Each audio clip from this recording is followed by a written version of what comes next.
12 Vayechi He lived.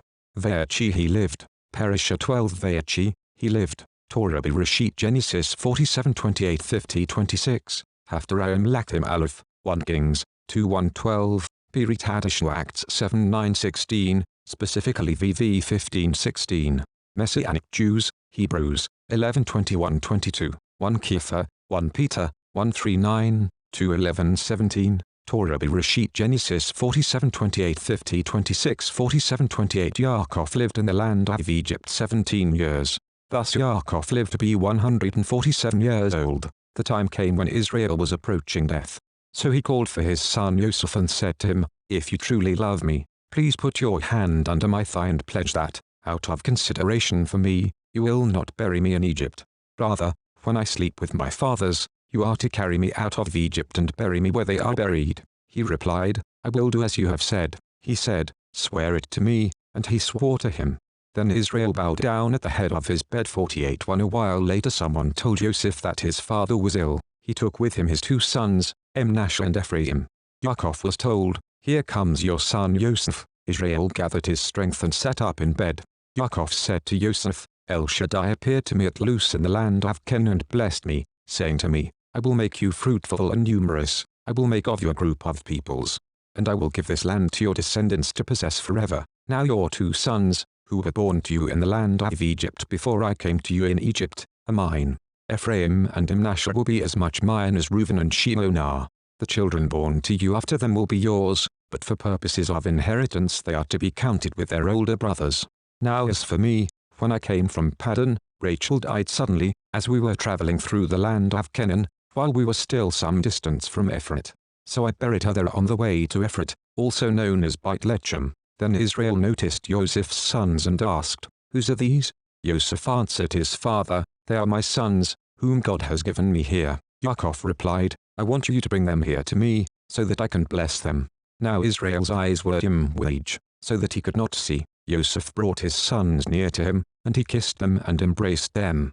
Israel said to Joseph, "I never expected to see even you again, but God has allowed me to see your children too." Joseph brought them out from between his legs and prostrated himself on the ground. Then Joseph took them both, Ephraim in his right hand toward Israel's left hand and Manasseh in his left hand toward Israel's right hand, and brought them near to him. But Israel put out his right hand and laid it on the head of the younger one, Ephraim, and put his left hand on the head of Manasseh. He intentionally crossed his hands, even though Manasseh was the firstborn. Then he blessed Joseph, "The God in whose presence my fathers Ephraim and Yitzchak lived, the God who has been my own shepherd all my life long to this day.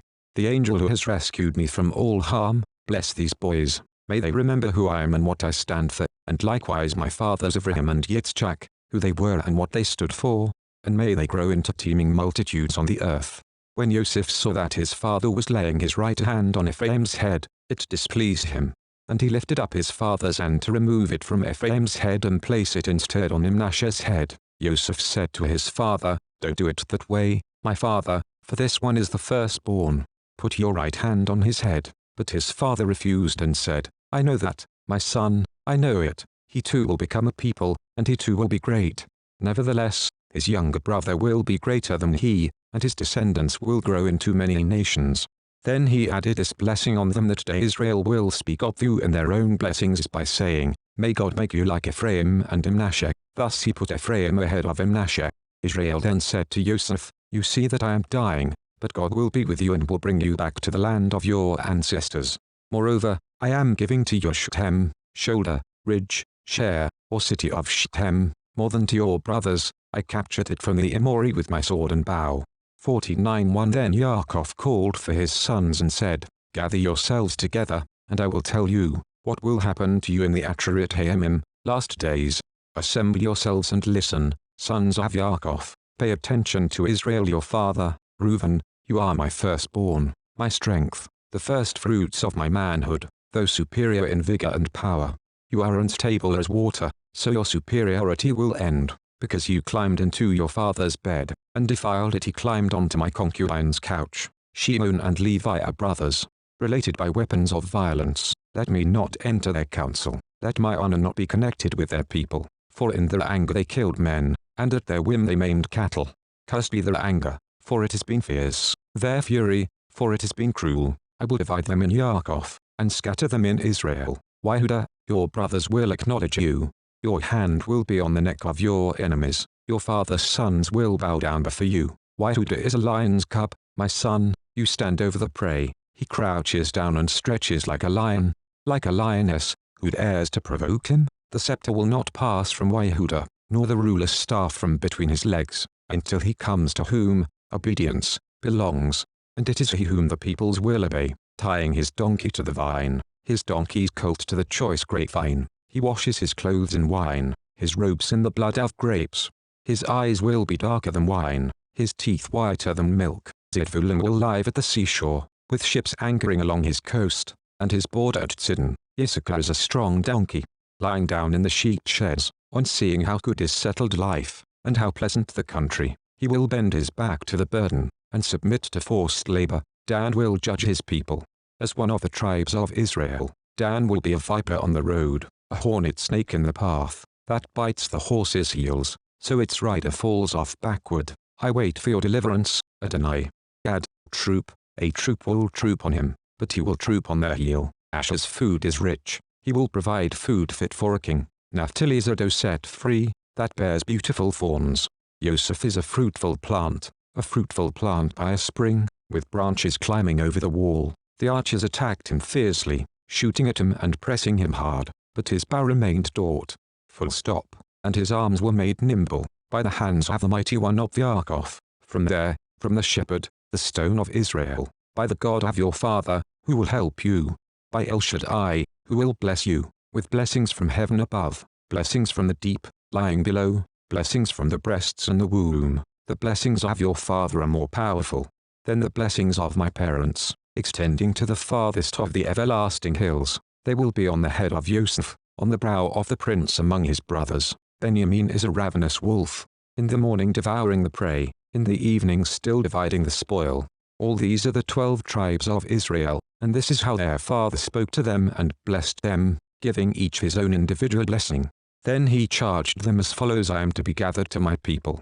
Bury me with my ancestors in the cave that is in the field of Ephraim the Hittite, the cave in the field of Machpelah, by Mamre, in the land of Canaan, which Avraham bought together with the field from Ephraim the Hittite as a burial place belonging to him. There they buried Avraham and his wife Sarah, there they buried Yitzchak and his wife Rivkah. And there I buried Leah the field and the cave in it, which was purchased from the sons of Het. When Yaakov had finished charging his sons, he drew his legs up into the bed, breathed his last and was gathered to his people. 51 Joseph fell on his father's face, wept over him and kissed him. Then Joseph ordered the physicians in his service to embalm his father, so the physicians embalmed Israel. 40 days were spent at this, the normal amount of time for embalming. Then the Egyptians mourned for him 70 days. When the period of mourning was over, Joseph addressed to the household of Pharaoh, I would like to ask a favor. Tell Pharaoh, my father had me swear an oath. He said, I am going to die, you are to bury me in my grave, which I dug for myself in the land of Canaan. Therefore, I beg you, let me go up and bury my father, I will return. Pharaoh responded, go up and bury your father, as he made you swear. So Joseph went up to bury his father. With him went all Pharaoh's servants, the leaders of his household and the leaders of the land of Egypt, along with the entire household of Joseph, his brothers and his father's household. Only their little ones, their flocks and their cattle did they leave in the land of Goshen. Moreover, there went up with him both chariots and horsemen. It was a very large caravan. When they arrived at the threshing floor in Atad, beyond the Yarden, they raised a loud and bitter lamentation, mourning for his father 7 days. When the local inhabitants, the Canaanite, saw the mourning on the floor of Atad, they said, how bitterly the Egyptians are mourning. This is why the place was given the name Avel Mitzrayim, mourning of Egypt, there beyond the Yarden. His sons did to him as he had ordered them to do. They carried him into the land of Canaan and buried him in the cave in the field of Machpelah, which Avraham had bought, along with the field, as a burial place belonging to him, from Ephraim the Hittite, by Mamre. Then, after burying his father, Joseph returned to Egypt, he, his brothers and all who had gone up with him to bury his father. Realizing that their father was dead, Joseph's brothers said, Joseph may hate us now and pay us back in full for all the suffering we caused him. So they sent a message to Joseph which said, your father gave this order before he died. Say to Joseph, I beg you now, please forgive your brother's crime and wickedness in doing you harm. So now, we beg of you, Forgive the crime of the servants of the God of your father." Joseph wept when they spoke to him. And his brothers too came, prostrated themselves before him and said, "Here, we are your slaves." But Joseph said to them, "Don't be afraid. Am I in the place of God? You meant to do me harm, but God meant it for good so that it would come about as it is today, with many people's lives being saved. So don't be afraid, I will provide for you and your little ones." In this way he comforted them, speaking kindly to them. Joseph continued living in Egypt, he and his father's household. Joseph lived 110 years. Mafti, 23. Joseph lived to see Ephraim's great-grandchildren, and the children of Manasseh's son Machi were born on Joseph's knees. Joseph said to his brothers, "I am dying, but God will surely remember you and bring you up out of this land to the land which he swore to Abraham, Yitzchak and Yaakov." Then Joseph took an oath from the sons of Israel, "God will surely remember you, and you are to carry my bones up from here." So Joseph died at the age of 110, and they embalmed him and put him in a coffin in Egypt. Hazak, Hazak, Vinatrasek, be strong, and let us be strengthened. Haftarah Lachim Alef, 1 Kings, 2:1-12-2:1. The time came near for David to die, so he commissioned Shlomo his son as follows: "I am going the way of all the earth. Therefore, be strong, show yourself a man, observe the charge of Adonai your God to go in his ways and keep his regulations, mitzvot, rulings and instructions in accordance with what is written in the Torah of Moshe, so that you will succeed in all you do and wherever you go. If you do, Adonai will fulfill what he promised me when he said, if your children pay attention to how they live, conducting themselves before me honestly with all their heart and being, you will never lack a man on the throne of Israel. Moreover, you are aware of what Yoav the son of Tzruiah did to me, that is, what he did to the two commanders of the armies of Israel. Avner the son of Ner and Amasa the son of Yether, he killed them, shedding the blood of war in peacetime, putting the blood of war on the belt around his waist and the shoes on his feet. Therefore, act according to your wisdom, don't let his grey head go down to the grave in peace, but show kindness to the sons of Barzillai the Gileadi. Include them with those who eat at your table, because they came and stood with me when I was fleeing from Avshalom your brother. Finally, you have with you Shimei the son of Gera the Beni Ammoni, from Batraim. He laid a terrible curse on me when I was on my way to Machanaim, but he came down to meet me at the garden. So I swore to him by Adonai that I would not have him put to death with the sword. Now, however, you should not let him go unpunished. You are a wise man, and you will know what you should do to him. You will bring his grey hair down to the grave with blood." Then David slept with his ancestors and was buried in the city of David. David had ruled Israel for 40 years, 7 years in Hebron and 33 years in Jerusalem. Shlomo sat on the throne of David his father, and his rule had become firmly established. Pirit Hadashah Acts 7:9-16, specifically VV 15:16, Messianic Jews, Hebrews, 11:21-22, 1 Kefa, 1 Peter, 1:3-9, 2:11-1. Acts 7:9. Now the patriarchs grew jealous of Joseph and sold him into slavery in Egypt, but Adonai was with him. He rescued him from all his troubles and gave him favor and wisdom before Pharaoh, king of Egypt, who appointed him chief administrator over Egypt and over all his household. Now there came a famine that caused much suffering throughout Egypt and Canaan, but when Yaakov heard that there was grain in Egypt, he sent our fathers there the first time. The second time, Joseph revealed his identity to his brothers, and Joseph's family became known to Pharaoh. Joseph then sent for his father Yaakov and all his relatives, 75 people. And Yaakov went down to Egypt, there he died, as did our other ancestors. Their bodies were removed to Shechem and buried in the tomb Abraham had bought from the family of Hamor in Shechem for a certain sum of money. Messianic Jews, Hebrews, 11:21. By trusting, Yaakov, when he was dying, blessed each of Joseph's sons, leaning on his walking stick as he bowed in prayer. By trusting, Joseph, near the end of his life, remembered about the exodus of the people of Israel and gave instructions about what to do with his bones.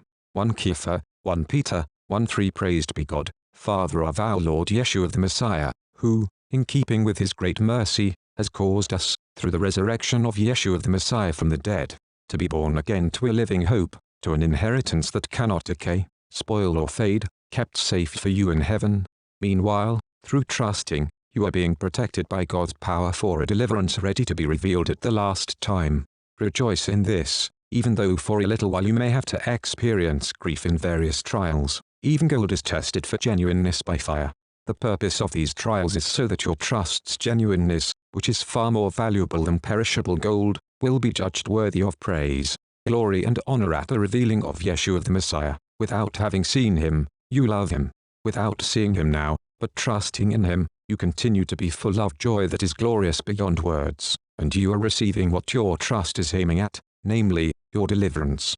1 Kefa, 1 Peter, 2:11. Dear friends, I urge you as aliens and temporary resident not to give in to the desires of your old nature, which keep warring against you, but to live such good lives among the pagans that even though they now speak against you as evildoers, they will, as a result of seeing your good actions, give glory to God on the day of his coming. For the sake of the Lord, submit yourselves to every human authority, whether to the emperor as being supreme, or to governors as being sent by him to punish wrongdoers and praise those who do what is good. For it is God's will that your doing good should silence the ignorant talk of foolish people. Submit as people who are free, but not letting your freedom serve as an excuse for evil. Rather, submit as God's slaves. Be respectful to all, keep loving the brotherhood, fearing God and honoring the emperor.